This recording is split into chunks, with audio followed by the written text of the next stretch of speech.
ओम नमो भगवते वासुदेवाय. स्वामी अखंडानंद म्हणाले की त्यांना वृंदावनामध्ये कोणी एका महात्म्याने एक गोष्ट सांगितली की श्री रामानुजाचार्य म्हणून जे सत्पुरुष होते, दार्शनिक होते, ते श्रीरंगपट्टणम इथल्या श्रीरंगाची जी मूर्ती आहे, श्री विग्रह आहे, त्या मूर्तीला, त्या श्रीरंगाच्या शरीराला स्पर्श करत करत स्तुती करत होते. नमो नमो वांग मनसैक भूतये, नमो नमो अनंत महाविभूतये, नमो नमो अनंते गुणैक समवे वगैरे वगैरे. आणि असा स्पर्श करता करता भगवंताच्या देहाच्या प्रत्येक अवयवाला स्पर्श करता करता भगवंताची स्तुती करत होते. आणि असं करता करता भगवंताच्या पाठीला त्यांचा हात लागला, रामानुजाचार्यांचा. आणि हात लागल्यावर पाठीला त्यांना तिथे एक व्रण असल्याचं जाणवलं, एक फोड असल्याचं जाणवलं. त्यांना आश्चर्य वाटलं की भगवंताच्या श्री विग्रहाच्या पाठीवर हा व्रण, हा फोड कसा काय आला. आणि ते विचारात पडले की हा कसा काय फोड आला असेल. बर, ज्या अर्थी फोड दिसतोय, व्रण दिसतोय, नक्की या भगवंताला काही वेदना होत असाव्यात, ह्या भावनेनं त्यांच्या डोळ्यातून अश्रुधारा यायला लागल्या, रडायला लागले. आणि असं रडता रडता भगवंताला त्यांनी विचारलं, भगवंता, हे असं कसं झालं, तुमच्या पाठीवर हा फोड कसा काय उठला, व्रण कसा काय आला. तेव्हा भगवंतांनी त्यांना उत्तर दिलं, अरे सांगू का, की आपल्या मताचं मंडन करताना आणि इतरांच्या मताचं खंडन करताना तुझ्याकडून जे अतिशय कठोर आणि तीव्र वाग्बाण सुटले ना, हे सगळे वाग्बाण माझ्या पाठीवर बसले, माझ्या पाठीत घुसले. आणि त्या आघातामुळे हा व्रण तयार झाला.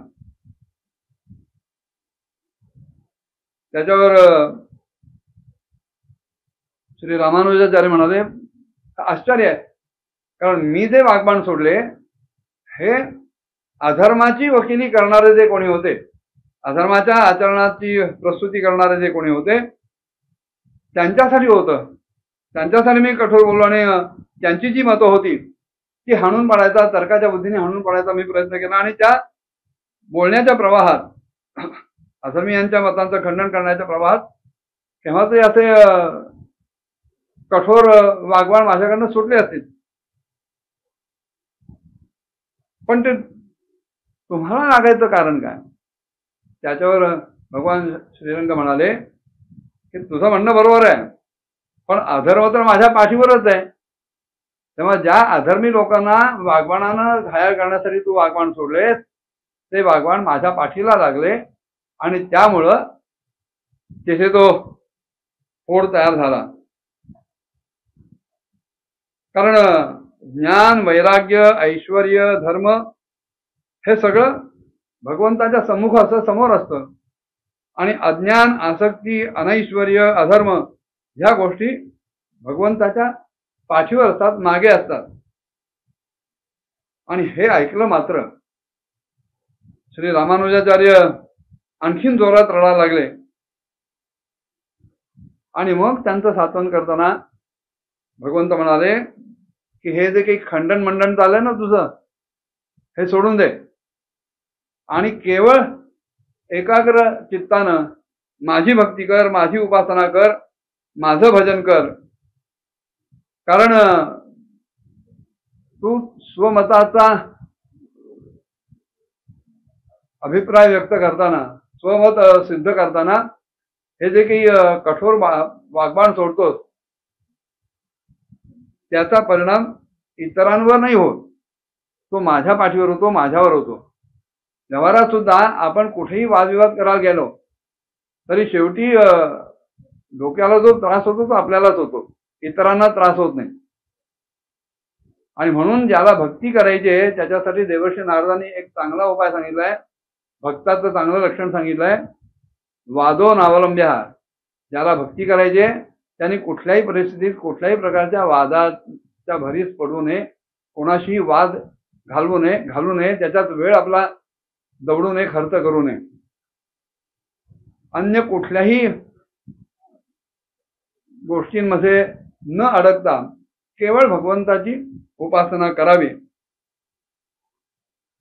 सांगायचं तात्पर्य की हा जो अधर्म आहे, हा अधर्म भगवंताच्या पाठीवर राहतो आणि मग पुढे त्यांनी ह्या अधर्मातून निर्माण होणारी जी वंश परंपरा आहे, प्रजा आहे, त्या प्रजेचं वर्णन करायला सुरुवात केली.